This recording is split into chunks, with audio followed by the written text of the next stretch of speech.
back to Between the Pylons. Thank you so much for watching. I'm John Camacho. And this is Jacob Waters. And we are doing another off-season overview with the Carolina Panthers today. And we are talking about a team that is really, I understand they're coming off a bad season, but all in all, they're in a good position. And what I mean by that is they have Matt Rule, who has the 6-year contract.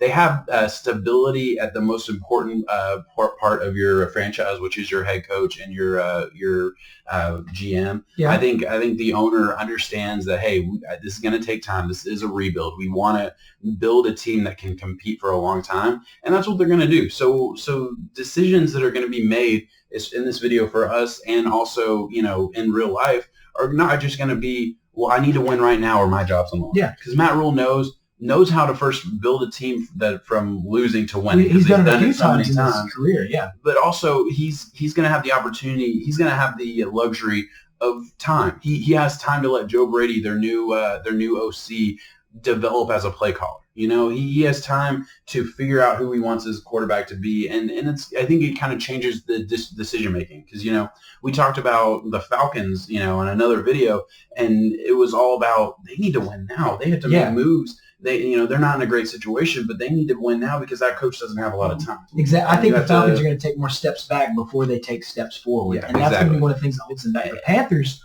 are in the driver's seat here. They already have all that hard, gritty, get the coach out, get the new guys in. It's done, and I think they did it with the right guys too. I absolutely agree with that. So as far as their weaknesses, quarterback, linebacker, tight end, offensive line, and you can say that about a lot of teams. Honestly. What stands out for me is that those three are unexpected things. The Cam Newton injuries, Kuechly retiring, and Greg Olsen leaving the team. Yeah, and there's your weakness spots. Yeah, absolutely. Strengths, their defensive line is good. They may need to add a little bit more depth, but it is good. Obviously, Christian McCaffrey and running back is good. Yeah. Their receivers are good. They have some skilled players, all over the field, it seems like, with DJ Moore and Curtis Samuel really coming on last year. Some notable injuries from last season. Cam Newton, obviously, that's one of the biggest ones. He played 2 games, lost both those games, and, really just made me sad. Yeah, and was out for the rest of the season. Dontre Poe, Kawan Short were both also notable injuries from last season. Those were some big losses to this team. Moving forward for free agency. They're loaded with the cap. Yeah. I wouldn't say loaded. They're 21st overall, but with that being said, they have $31 million, and that's with Cam Newton on the roster. Yeah. Cam Newton takes up $19.2 million in cap room. They have the ability to be able to do whatever they want by letting him go. And I'm going to say it, I'm a diehard Auburn fan, love Cam Newton. I think with Matt Rule and Joe Brady coming in, it is time for Cam Newton to go. Yeah. They're going to want to get their own system and their own guy. And we both agree on that. As we go through this video, I'm going to kind of take the, hey, let's keep Cam Newton approach, and you're going to kind of take the, we're going to move on. I think we both do agree that Cam Newton probably should leave and they should just move on and figure it out without him. But with that said, got to look at either option. Yeah, exactly. Let's kind of address it. Another cap casualty is probably going to be Dontre Poe. $8 million saved when you cut him. I think that's a necessary. They added the depth too with Brian Burns, so they're able to get kick Kawan Short in a little bit more. Yeah, they'll be fine without him. Yeah, they'll be all right. They don't have a ton of free agents that they have to worry about that they're losing. I don't think. No. But let's go straight into free agency. They have a little bit of room. They can actually negotiate some different deals here. So I'm gonna approach it from they're keeping Cam Newton, right? Yeah. So I think if they're going to keep Cam Newton, let's build up that offensive line. Let's get a DJ Humphries, not DJ Humphries, Brandon Sheriff. You can get both of them. They're both good honestly, linemen. Yeah. But let's get Brandon Sheriff in. I think he's going to cost a little bit of money, but they do have the money to spend. Bolster up that offensive line in free agency and try and create a team that can compete with Cam Newton. Because at the end of the day, it's just health. That's the biggest thing. I want Cam to be healthy. A healthy Cam is a good Panthers team. Yeah. One that is probably the quicker way to winning, but we've seen with the way that it looks like their years on their coaches are going, they're more invested for the future. Yeah. I think getting Anthony Harris from the Vikings, and I'm sad to see him go. I'm a Vikings fan. Anthony Harris is Pro Football Focus's #1 strong safety here in the past season. He's going to require a lot of money, but I think he can cover the top of that defense for them, and he can allow them to invest some picks in the draft, or they could get Joe Schobert from the Browns to fill in that Luke Kuechly role. Not the same player. You got to get someone, though. Yeah, absolutely. Another name to be on the lookout for the Panthers is Eric Ebron. I mean, another tight end, and that there's also another name out there that maybe you think about from their own division. If the Falcons can't keep Austin Hooper, which I think we both agree they probably should. That would be a stud landing spot. That would be an amazing landing spot. And he could just go right in and be, that legit tight end that Greg Olson always and he would help out any type of young rookie quarterback or any young quarterback that they're trying to work with. Yeah, either way they go with Cam Newton. That's a big spot.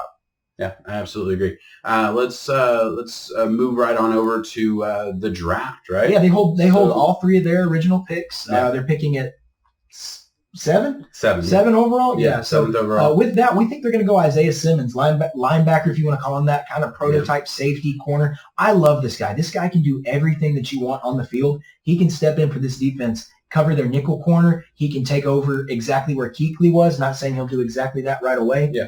Awesome player. I think he's a guy that if he's there, you've got to take him. They will not pass upon him. The last time they took a linebacker in the first round, it was Luke Kuechly. So I mean, if Isaiah Simmons can go there, there's some good history there for Isaiah Simmons. And I think that's a great spot. The other conversation to be had at the first round position or the first round pick is: do you try and trade up and try and get a quarterback for the future?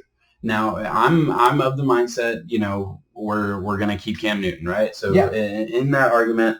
Obviously, no. You probably don't. You maybe consider looking at a Jordan Love, and I understand 7 is early, and you probably don't want to do that. Stuff like that happens on draft day. It happens, man. It really does. The rest of the no one expected the Giants to take Daniel Jones in the first, 5th pick overall? Was the 5th pick? 6. They shocked the world. Yeah, they shocked the world with that. So it could happen with Jordan Love, and there's questions. Could he be that next Peyton or Patrick Mahomes-esque type of guy? And I'm not saying he is, but there are comps to Patrick Mahomes out there. So that's a question that do you consider doing that? There's a chance for that. I just think they need so much help on the defensive side of the ball. Yeah. I don't know if Jordan Love would be Matt Rule's guy exactly. Matt Rule likes a pro-style quarterback. Jordan Love can fit that mold. I know it's an unappealing pick, and a lot of people are not big on him as a quarterback, and it would be later, 2nd, possibly 3rd round. Jake Fromm, he's going to land somewhere. He's a guy who can throw the ball. He can dink and dunk around the field. He's a good game manager. Yeah. And when you have a guy like Christian McCaffrey, that's kind of what they did last year, is it not? Absolutely, yeah. I think there's a chance that he could fall to them later. Listen, I'm not the biggest fan of Jake Fromm, but I'm not either. He's got to go somewhere. But we're talking about a guy who won a lot of games in a really good, SEC conference, and he was able to win a lot of football games. And, you put him on that team with those weapons, man, I don't hate that. I really, really don't. If there's a spot for him to succeed, maybe with Matt Rule and Joe Brady, they'll figure out a way. Yeah, so. I absolutely agree. Now, let me ask you this. Is there a possibility that they say, you know what, we're going to move on from Cam Newton. We're going to trade up with the Lions and take that 3rd overall spot. Wow, that would be massive. Take that Tua Tagovailoa. I think you as a Dolphins fan, that's what you want to happen. So you don't have to.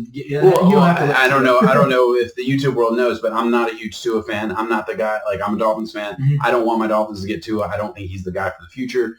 But it doesn't matter what I think. There's a lot of people that are probably smarter than me that do think he's going to be that guy, can be that guy for the future. And if Carolina believes in him and they believe they can probably trade up to that 3 spot fairly cheaply, why wouldn't you?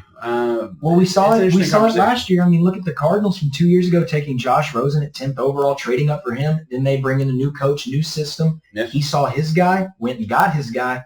Matt Rule could be saying the same thing. It could be Herbert. It could be Love. It could be any of these guys. Yeah, it's just something to think about in that first round because they are in that range where they could make a move and get that first-round quarterback. But all right, we'll go to the 2nd round. Cole Kmet, tight end, Notre Dame. I love him. He is so good. Absolutely. We didn't even think he was going to play football this go around. He was declared for the baseball draft and then decided to switch it over. Yeah, man, I think he's going to be really good. Kyler Route, absolutely. Except he wasn't drafted that early. All right, and then in the 3rd round, we have Lloyd Cushenberry, the 3rd offensive lineman from LSU, just to bolster that offensive line. I'm a firm believer that most teams should try and get an offensive lineman in that first 3 rounds, and this seems like a really good spot for him. Yeah, Cushenberry's a good one. Look at what the LSU O-line was able to do for Joe Burrow and for Clyde Edwards. I mean, not a bad pick at all. I absolutely agree. And that Cole Kmet pick, that's a pick that we really like if they only end up getting Eric Ebron. Obviously, if they were able to get an Austin Hooper in free agency, they'd be squared away. You'd probably go a different way in that second round. But, I just wanted to circle back to that instead of that. I think he's such a good talent. There's some people who say he's the best tight end prospect to come out since Gronk. Cole Kmet? Yes. I have not heard that. That's crazy. I think, yes, he is elite. He is really good. Really? I think, yes. I wouldn't be surprised if he goes on day one. Oh, wow. I think he's going to go on day one. So, but that's just me. Yeah, we'll see. Absolutely. All right. Well, we will wrap it up there. Thank you so much for watching Between the Pylons. Please like and subscribe for more videos like this one. If you are interested in the draft, listen to her pod. If you are interested in the draft at all, I'd have a bunch of videos without this guy, just my beautiful face on there, talking draft profiles. You're going to be on there. We're going to talk quarterbacks with you. You're just going to do quarterbacks. But I'm doing pretty much every position right now, just running backs and wide receivers. But by the time good this comes stuff, out, a lot of really good stuff. Check us out with there. Thank you so much for watching. Peace out, guys. Peace.